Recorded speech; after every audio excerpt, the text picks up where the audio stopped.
Assalamualaikum warahmatullahi wabarakatuh. Selamat pagi, salam sejahtera untuk kita semua. Perkenalkan, saya Anissa Ermasari, Magister Kebidanan, salah satu dosen pada program studi Profesi Bidan, Fakultas Ilmu Kesehatan Universitas Malahayati, Bandar Lampung. Video ini dibuat dengan tujuan untuk melengkapi persyaratan dalam pengajuan sertifikasi dosen tahun 2025, yaitu pernyataan diri dosen dalam unjuk kerja Tridharma Perguruan Tinggi atau PDD UKT-PT dalam bidang pengajaran. Saya akan menyampaikan deskripsi atau gambaran dan informasi umum mengenai mata kuliah yang saya ampu, yaitu Fisiologi Kehamilan, Persalinan, Nifas, dan Bayi Baru Lahir, di mana mata kuliah ini merupakan mata kuliah wajib bagi mahasiswa semester 2 di program studi kebidanan dan memiliki bobot sebesar 4 SKS. Deskripsi dari mata kuliah ini yaitu mata kuliah yang akan memberikan kesempatan belajar bagi mahasiswa untuk dapat mengkaji adaptasi anatomi fisiologi kehamilan, persalinan, nifas, dan bayi baru lahir. Capaian pembelajaran pada akhir pembelajaran atau CPMK terdapat 5 poin, yaitu yang pertama, mahasiswa mampu mengkaji adaptasi anatomi dan fisiologi dalam kehamilan. Yang kedua, mahasiswa mampu mengkaji adaptasi anatomi dan fisiologi pada kelahiran dan persalinan. Yang ketiga, mahasiswa mampu mengaplikasikan mekanisme persalinan. Yang keempat, mahasiswa mampu mengkaji fisiologi nifas. Dan yang kelima, mahasiswa mampu mengkaji adaptasi dan fisiologi bayi baru lahir. Kemudian, referensi yang digunakan pada mata kuliah ini cukup banyak. Beberapa di antaranya referensi utama, kami menggunakan textbook for midwife, yaitu Cunningham, Miles, dan Helen Varney. Salah satu buku yang ditulis oleh dosen pengampu, yaitu saya, terkait dengan organ reproduksi wanita juga dijadikan salah satu referensi tambahan pada mata kuliah ini. Selain itu, pendukung dari referensi utama yang digunakan pada mata kuliah ini cukup banyak, salah satunya didapatkan dari isu-isu terkait dengan perubahan anatomi fisiologi pada kehamilan, persalinan, nifas, dan bayi baru lahir yang didapatkan dari artikel ilmiah. Salah satu artikel ilmiah yang digunakan sebagai pendukung referensi juga berasal dari penelitian saya terkait dengan low back pain atau nyeri punggung bawah, yang menggambarkan bahwa hal tersebut merupakan salah satu perubahan dari anatomi dan fisiologi kehamilan yang ditata laksana dengan pelvic rocking. Selain itu, artikel ilmiah dari pengabdian masyarakat yang saya lakukan mengenai prenatal yoga sebagai tata laksana dari low back pain dan keluhan yang disebabkan oleh perubahan fisiologi pada kehamilan juga digunakan dalam referensi pendukung di mata kuliah ini. Mata kuliah ini berlangsung selama 16 minggu dengan 16 kali pertemuan tatap muka, di mana di pertemuan ke-8 merupakan ujian tengah semester dan pertemuan ke-16 merupakan ujian akhir semester. Selanjutnya, evaluasi hasil pembelajaran dalam mata kuliah fisiologi kehamilan, persalinan, nifas, dan bayi baru lahir didapatkan dari beberapa poin, yaitu yang pertama, kehadiran dan partisipasi aktif sebesar 10%, yang kedua, tugas mandiri sebesar 10%, yang ketiga, project atau tugas kelompok yang berasal dari case study dan lain sebagainya sebesar 30%, ujian tengah semester sebesar 25%, dan ujian akhir semester sebesar 25%, dengan total pembobotan evaluasi akhir sebesar 100%. Demikian informasi yang bisa saya berikan atau yang dapat saya sampaikan mengenai mata kuliah fisiologi kehamilan, persalinan, nifas, dan bayi baru lahir. Berikutnya akan disajikan cuplikan video pembelajaran yang akan dilakukan bersama mahasiswa secara tatap muka di ruang kelas. Selamat menyaksikan. Assalamualaikum.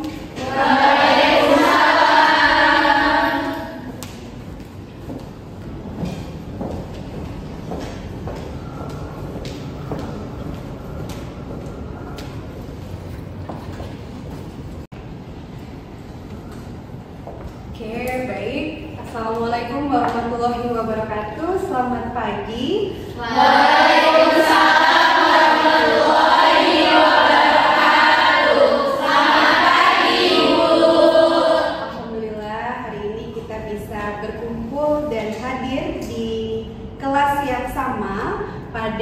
kuliah Fisiologi Kehamilan, Persalinan Nifas dan Bayi Baru Lahir. Sebelumnya terima kasih teman-teman mahasiswa sudah hadir tepat waktu di kelas saya. Mudah-mudahan ini salah satu komitmen yang cukup baik ya, karena tadi saya lihat waktu perjalanan ke sini cuacanya cukup mendung, tapi tidak menyurutkan semangat teman-teman mahasiswa untuk bisa hadir di kelas ini. Sebelum kita masuk ke materi inti, supaya pertemuan ini bisa menjadi ilmu yang bermanfaat, diberikan kemudahan dan kelancaran, alangkah lebih baiknya apabila kita awali dengan berdoa. Maka berdoa menurut kepercayaan dan agama masing-masing. Berdoa mulai.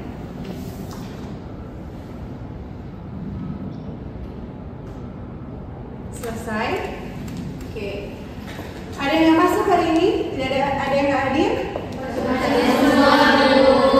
Ya. Setelah ini saya akan buka link presensi. Jadi saya akan membuka link tersebut 5 menit. Silakan disiapkan device-nya untuk mengisi link tersebut. Untuk yang tidak hadir, tidak ada di kelas ini, dan tidak mengisi link absensi, maka terhitung tidak hadir pada pertemuan ini. Bisa dipahami? Bisa. Oke, saya buka dulu ya link absensinya. Jadi sudah saya buka link absensinya, silahkan mengisi link absensi.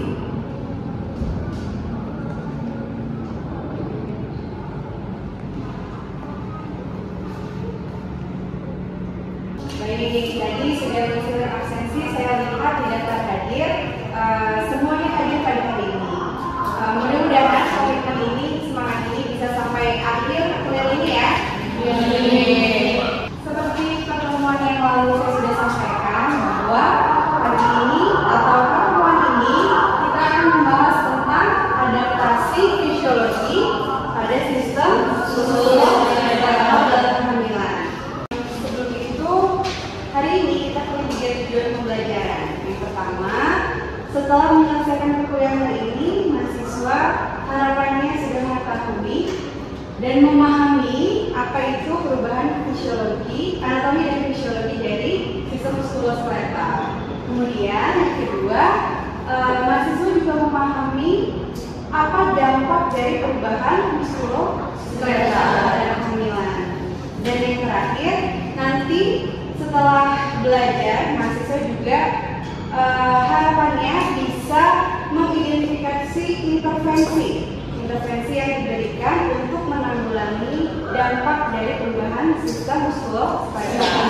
Jadi kita punya 3 tujuan pembelajaran ya, yang nantinya akan kita evaluasi di akhir perkuliahan. Jadi kita kuis dulu ya. Di depan ada barcode yang bisa di-scan. Mohon disiapkan device-nya untuk masuk ke dalam kuis tersebut. Silakan. Oke, kuisnya sudah bisa dimulai. Silakan dikerjakan sesuai dengan yang ada yang tertera di device teman-teman mahasiswa.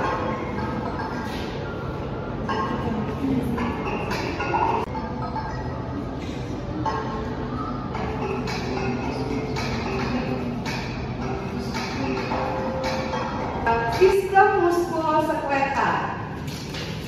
Seperti sistem-sistem yang lain yang pernah kita pelajari, sistem itu adalah kumpulan dari beberapa organ. Kayak kemarin kita belajar sistem kardiovaskuler, sistem pernafasan, itu juga kumpulan dari beberapa organ yang membentuk satu rangkaian yang punya fungsi yang sama. Slide di depan yang kalian lihat di pojok kiri ada gambar ibu hamil, fisik ibu hamil. Tadi kita udah tahu muskuloskeletal itu terdiri dari otot, tulang, ligamen dan sebagainya. Nah itu fisik ibu hamil itu seperti itu. Berubah nggak dari dia hamil? Berubah. Nah adaptasinya di situ ada penambahan ukuran uterus, hiperlordosis, yang istilah-istilah ini akan kita bahas lebih lanjut. Lordosis itu apa sih gitu ya? Ini. Next. Nah di sini saya visualkan ada perubahan ukuran dari uterus dari trimester pertama sampai trimester ketiga. Ukuran uterusnya jelas bertambah besar, oke? Ternyata dia punya impact atau punya dampak ke sistem muskuloskeletal. Apa dampaknya? Kalau ibu hamil, uterusnya di depan sini ya. Ibu hamil itu uterusnya membesar ke arah depan atau anterior. Pusat gravitasinya akan ke depan ini, oke? Akan ke depan, karena dia membesarnya di depan. Tapi tubuhnya berusaha untuk tegak, sehingga di sini ada tarikan dari ligamen-ligamennya, ya. Dan itu nanti juga akan berdampak pada aktivitas ibu hamil. Itu yang pertama. Kemudian yang kedua, pemisahan otot abdominal. Di depan gambarnya, otot abdominal itu ada di sisi kanan dan sisi kiri. Nah, karena ada tarikan dan ada peregangan, jadi terpisah si otot tadi, otot abdominis, sehingga bukan isi dari abdomen yang keluar ya, tetapi dia menonjol. Nanti di bagian nifas itu seperti diastasis septi, jadi dia ada peregangan di antara abdominal. Oke, itu tadi perubahan fisiologi pada muskuloskeletal. Sampai di sini ada yang ditanyakan terkait dengan materi yang sudah disampaikan? Oke, silakan. Ibu, sebelumnya izin memperkenalkan diri, nama saya Ashifa Andari. Izin bertanya Ibu, berdasarkan materi yang sudah Ibu berikan, salah satu adaptasi dalam kehamilan itu disebabkan oleh pembesaran uterus yang menyebabkan hiperlordosis. Jadi Ibu, pertanyaannya, apakah ada perbedaan respon adaptasi muskuloskeletal antara ibu hamil gravida dan multigravida? Itu saja Ibu, terima kasih Ibu. Baik, pertanyaannya bagus ya. Jadi tadi Ashifa tanya, kalau tadi hiperlordosis yang dijelaskan itu beda nggak antara ibu primi atau yang baru hamil pertama dan ibu multi atau yang sudah lebih dari 2 kali hamilan. Nah, yang perlu dipahami yang pertama, tingkat adaptasi dari individu dengan individu yang lain itu berbeda. Yang pertama, jadi misalnya nanti Ashifa hamil, kemudian kita hamil, itu kompensasi tubuhnya terhadap perubahan yang terjadi berbeda. Yang pertama itu. Dan yang kedua, memang ada perbedaan beberapa pada primi dan multipara terkait dengan perubahan di sistem muskuloskeletal. Karena kaitannya tadi masih ingat nggak? Organnya ada apa aja di muskuloskeletal? Ada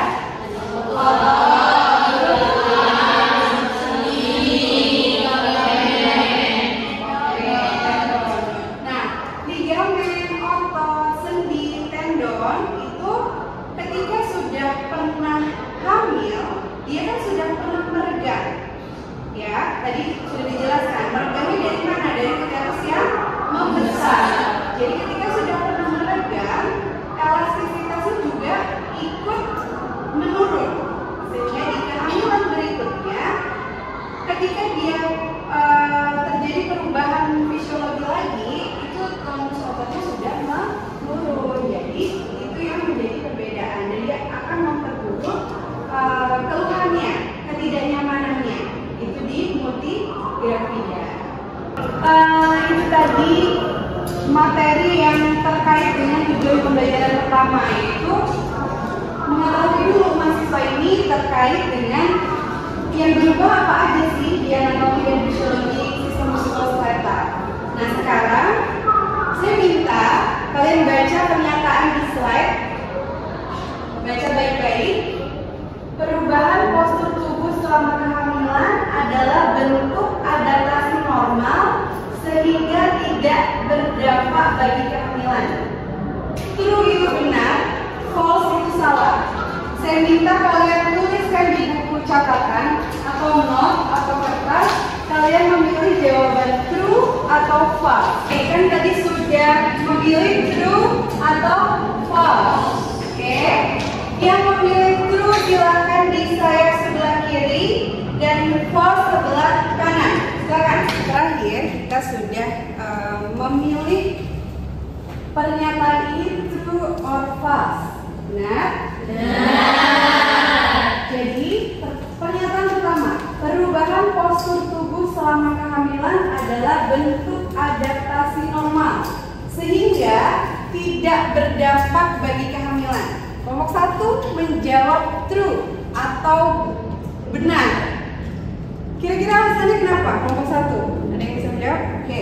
Jawab Ibu, menurut kami perubahan tubuh selama kehamilan itu memang hal yang wajar dan sudah seharusnya terjadi. Tubuh ibu hamil pasti mengalami banyak penyesuaian supaya bisa menampung janin yang semakin membesar. Jadi, perubahan seperti punggung yang melengkung atau cara berjalan yang berbeda, kami anggap itu sebagai bentuk adaptasi normal saja. Karena itu, kami pikir perubahan postur ini enggak terlalu berdampak serius bagi kehamilan selama ibu hamil tetap bisa beraktivitas seperti biasa. Lagi pula tubuh kan punya mekanisme sendiri ya Bu untuk menyesuaikan. Jadi kami pikir anggap itu tidak terlalu berbahaya. Baik. Oke. Menurut kami, meskipun perubahan postur selama kehamilan itu wajar, tapi tetap bisa berdampak bagi kehamilan. Misalnya, ibu jadi lebih cepat pegal atau mengalami nyeri punggung karena postur tubuhnya berubah terus menyesuaikan dengan pembesaran perut. Kalau tidak dijaga, lama-lama bisa mengganggu aktivitas sehari-hari ibu. Jadi menurut kami, perubahan postur itu tetap ada dampaknya, walaupun sifatnya fisiologis. Baik, menurut kelompok 2 ini berbeda nih ya dengan kelompok 1 ya. Ternyata walaupun itu dalam rentang yang fisiologis, menurut kelompok 2 tetap ada impact-nya ya. Jadi memang perubahan fisiologis itu terjadi pada setiap ibu hamil. Namun mungkin kadarnya berbeda. Nah, dengan kadar yang berbeda tersebut, walaupun dalam rentang yang fisiologis tetapi tidak ditangani atau tidak dideteksi secara dini, akan terjadi ketidaknyamanan pada kehamilan. Jadi tetap berimpact ya perubahan fisiologis tersebut terhadap kehamilan. Sepakat ya? Tetap berdampak pada kehamilan. Kalau dia berimpact atau berdampak, tentunya memerlukan intervensi. Nah, itu ada kaitannya dengan tugas yang selanjutnya. Jadi, kelompok 1 dan 2 diminta untuk mendiskusikan yang pertama. Kelompok 1 diminta untuk mendiskusikan mengenai dampak atau perubahan. Dampak dari perubahan sistem muskuloskeletal. Kemudian kelompok 2 diminta untuk mendiskusikan mengenai intervensi apa yang harus diberikan ketika perubahan fisiologis itu berdampak atau ada ketidaknyamanannya dari perubahan fisiologis dari sistem muskuloskeletal. Bisa ya? Bisa dipahami? Bisa. Saya berikan waktu 10 menit ya untuk mendiskusikan hal ini. Sudah didiskusikan? Sudah selesai? Sudah punya opini? Jadi kelompok 1 diminta untuk apakah dampak dari perubahan fisiologis di sistem muskuloskeletal akan disampaikan oleh siapa? Carlina, silakan. Baik Bu, menurut kelompok 1, dampak perubahan terhadap sistem muskuloskeletal yaitu perubahan pusat gravitasi tubuh ke arah anterior yang menyebabkan epiklinis nyeri punggung bawah. Nyeri punggung bawah. Ada yang lain? Ada tambahan? Cukup? Oke. Dari nyeri punggung bawah, baik. Kalian lihat ya, ada penambahan ukuran uterus, hiperlordosis, itu memang akan menyebabkan nyeri punggung bawah atau low back pain. Tadi sudah dijelaskan juga ya kenapa kok bisa low back pain atau nyeri, karena memang terjadi pergeseran pusat gravitasi, begitu ya, ke arah anterior atau ke arah depan, sehingga sudut di tulang belakangnya bertambah. Jadi dia hiperlordosis dan terjadilah low back pain. Jadi tugas kelompok 2 adalah berdiskusi mengenai intervensi apa yang harus diberikan ketika ada dampak dari perubahan fisiologis sistem muskuloskeletal. Silakan, siapa yang mau menyampaikan? Oke, Nadia. Baik Bu, di sini hasil diskusi kami mengenai intervensi yang bakal kita berikan. Itu yang pertama ada edukasi postur tubuh ergonomis, yang kedua latihan fisik terarah atau prenatal exercise atau senam hamil, serta pelvic rocking. Yang ketiga kompres hangat dan teknik relaksasi otot, serta yang terakhir dukungan mekanis seperti support belt atau maternity baby. Oke, baik. Jadi memang ada intervensi yang perlu diberikan untuk mencegah ketidaknyamanan yang lebih lanjut. Contohnya tadi kata kelompok 1 ada low back pain. Low back pain bisa ditangani dengan senam hamil, prenatal yoga, pelvic rocking, kata kelompok 2. Betul, karena itu aktivitas fisik yang bisa mengurangi atau meredakan nyeri, begitu ya. Kemudian kata kelompok 2 tadi ada intervensi lain, contohnya pakai belt support belt. Jadi dia ikat pinggang untuk menahan beban uterus. Jadi tidak dibebankan pada ligamen di sekitar pelvic atau panggul, begitu ya. Kemudian ada kompres hangat. Kompres hangat itu gimana? Dia bisa melebarkan pembuluh darah. Dengan pembuluh darah yang melebar, maka nyeri aliran darah itu akan baik, sirkulasinya, oksigennya pun juga akan tersirkulasi dengan baik. Makanya menurunkan nyeri, begitu.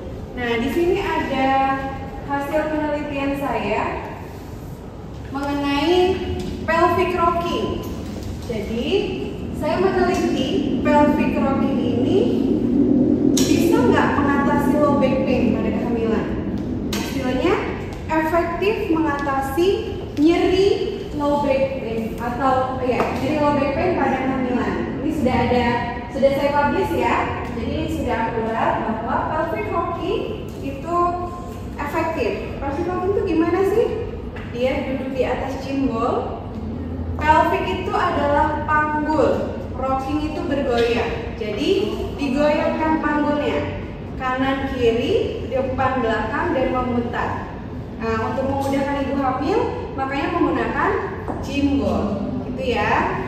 Kemudian di sini ada hasil pengabdian masyarakat saya terkait dengan prenatal yoga. Menggunakan cimbol sama untuk mengurangi low back pain. Jadi kalau prenatal yoga itu lebih banyak rangkaiannya. Dia ada pernapasan, kemudian ada aktivitas fisiknya. Itu ternyata efektif mengurangi low back pain. Oke. Tadi kan kita di awal sudah kuis ya. Tadi Cindy yang dapat skor tertinggi. Tadi skor tertingginya 68. Nah, sekarang kita mau kuis lagi nih. Setelah mendapatkan materi, sudah cukup bekalnya, effortnya di kuis sudah. Kita mau menjawab soal yang tadi lagi. Oke? Silakan di-scan barcode-nya.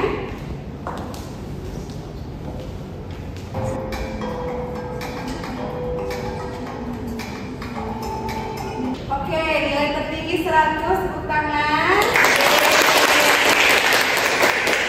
Nilai terendahnya adalah 79. Oke? Itu tadi adalah kuisnya. Dengan berakhir kuis tersebut, masih ada beberapa slide dari saya ya terkait penutup.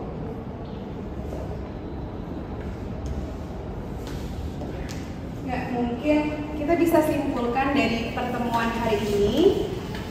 Kalau tadi tujuan pembelajarannya ada 3, kesimpulannya juga ada 3.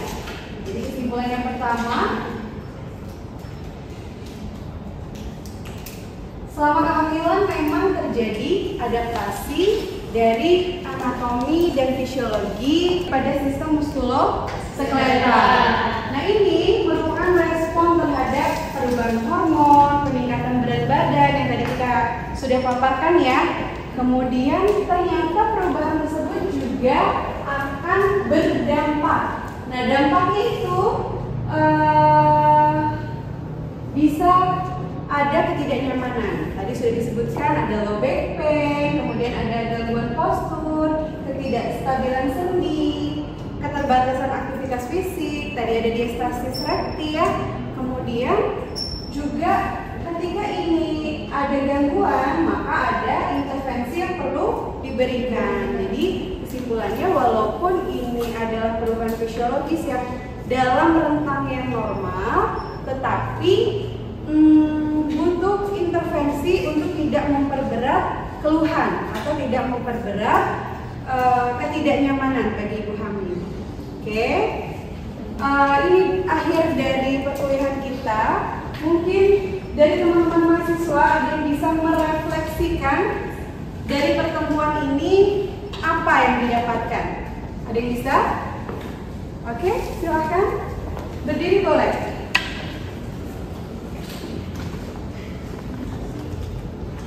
Ibu izin menjawab. Menurut saya, materi yang tadi tentang perubahan sistem muskuloskeletal selama kehamilan memberikan pemahaman bahwa tubuh ibu hamil mengalami banyak penyesuaian, seperti pembesaran uterus dan perubahan postur atau hiperlordosis. Perubahan ini sering menimbulkan keluhan kayak nyeri punggung dan gangguan berjalan, tapi tetap perlu ditangani meskipun dianggap normal, Bu. Jadi kita sebagai bidan perlu mengenali dan memberi intervensi sejak dini, seperti latihan otot dan edukasi postur. Jadi pembelajaran ini menurut saya menekankan pentingnya memperhatikan aspek biomekanik ibu agar kenyamanan dan kualitas hidup selama kehamilan terjaga. Terima kasih. Baik, Ibu plus dong. Saya tekankan kembali bahwa kehamilan itu pasti terjadi perubahan. Nah, bidan hadir mendampingi perubahan tersebut. Ya, mungkin cukup sekian dari saya. Terima kasih sekali lagi sudah hadir di kelas saya. Mudah-mudahan ada manfaat yang didapatkan dari pertemuan ini, menjadi ilmu yang bermanfaat. Mohon maaf apabila ada tutur kata dan tingkah laku yang tidak berkenan. Sekali lagi saya ucapkan terima kasih. Wassalamualaikum warahmatullahi wabarakatuh. Waalaikumsalam warahmatullahi wabarakatuh. Terima kasih, Bu. Demikian deskripsi singkat serta cuplikan video pembelajaran dari mata kuliah Fisiologi Kehamilan, Persalinan, Nifas, dan Bayi Baru Lahir yang saya ampu. Semoga dapat memberikan gambaran dan menjadi bahan pertimbangan yang baik dalam proses pengajuan sertifikasi dosen tahun 2025. Saya mengucapkan terima kasih banyak kepada tim penilai dan panitia sertifikasi dosen tahun 2025, serta Sivitas Akademika dan mahasiswa Universitas Malahayati. Demikian yang bisa saya sampaikan. Mohon maaf apabila ada yang kurang berkenan. Saya akhiri. Wassalamualaikum warahmatullahi wabarakatuh.